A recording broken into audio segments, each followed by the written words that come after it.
রাজধানীর জিয়া উদ্যানে শহীদ রাষ্ট্রপতি জিয়াউর রহমানের কবরে শ্রদ্ধা জানালেন বিএনপির ভারপ্রাপ্ত চেয়ারম্যান ও জিয়াউর রহমানের বড় ছেলে তারেক রহমান।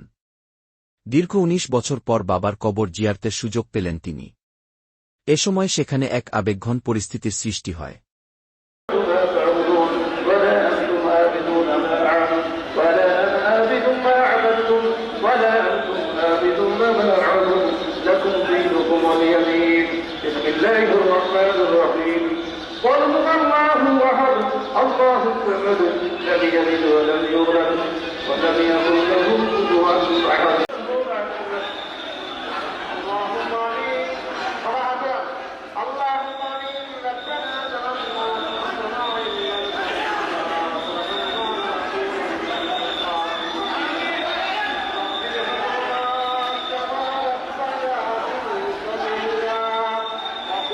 শুক্রবার বিকেল ৪টা ৪০ দিকে তারেক রহমান শহীদ জিয়ার মাজারে পৌঁছান এবং জিয়ারত করেন।